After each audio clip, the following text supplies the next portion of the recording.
awareness is just so important to our churches, to our congregations, to our world.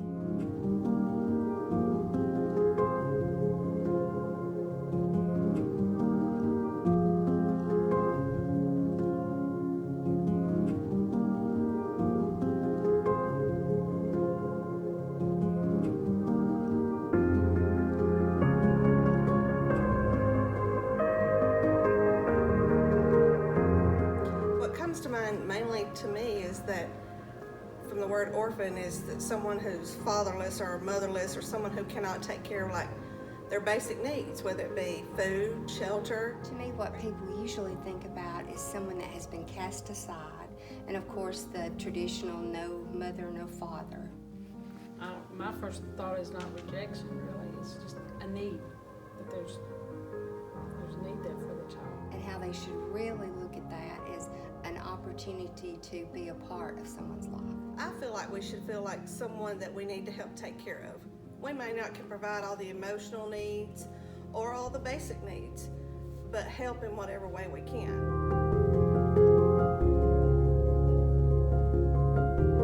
Well, before I got adopted, it was,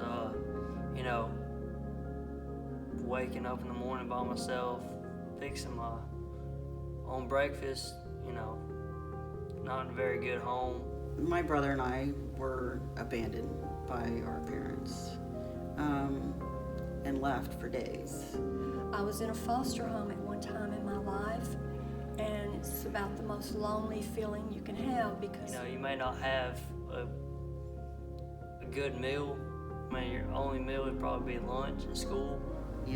And I grew up in a loveless family, so I didn't really know what love was. People judge you by your clothes, the way you wear, and you couldn't help that. If something good happens, they have no one to call.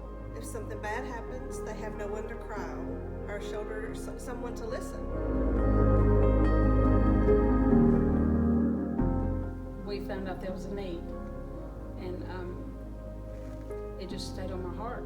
And at that point, we knew, okay, this has got to be God-oriented because there was no other way that could happen. Before I made that first phone call, I just prayed. I said, Lord, if this is your will, then you're just going to have to make it easy because I don't know what I'm doing. I believe that all things work together for good to those that love the Lord.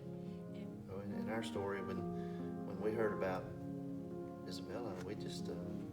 Patty asked me to pray about it. When I got home, had a magazine in my mailbox that said China and the orphan situation and how we can take care of it. And at that point I thought, okay, this is the step of faith that I needed, that gentle nudge of, I'm gonna take care of you, you just gotta do it. We started with adoption. We came through the path of infertility. Well, immediately I said, we'll just adopt a little girl, don't worry about it. So that's our job, take care of widows and orphans. I mean, that's as scriptural as you can get. And so when the chance came, we just jumped at it. There was a lot of fear involved in that. One of our concerns that we discussed on the way back from our meeting with the adoption agency was how would our family handle us adopting a child that wasn't Caucasian. We didn't know. We had never discussed adopting a child that was Asian. But it is a lot of the unknown. I mean, it's really hard to step out on faith because you don't know. Because you don't know the baggage that they've carried. You don't know the expense. It could be health issues. It could be emotional issues. You just don't know. And it's really hard to take another child in a family who already has children. Another fear that we had wasn't about the actual adoption itself, it was where's the money coming from.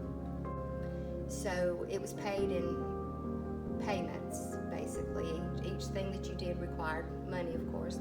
So everything, we were able to make every payment. Every payment. When it got time to make that payment, every time we had to make that payment, it was there. But God's always been there for us. We could tell that God was with us every step of the way, from providing the money to taking care of us on flights. I used to have a little saying, and it was tie a knot and hang on, but you better make sure you're tied to God. Through my life, that's what got me through where I am, and He was with me every step of the way. God was with us when we got back. He is still with us, and He's still blessing our family.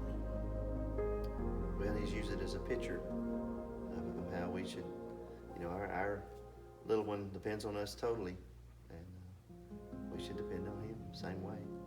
He has provided for us. I would share our story of all of the different ways that God used us through that process, and even though it's been 17 years since we adopted Claire, we still have people asking us questions, and I hope we've encouraged people to adopt as well. If you just make a difference in one child's life, it'll go on for generations, hopefully, and maybe break a cycle. My parents give me positivity.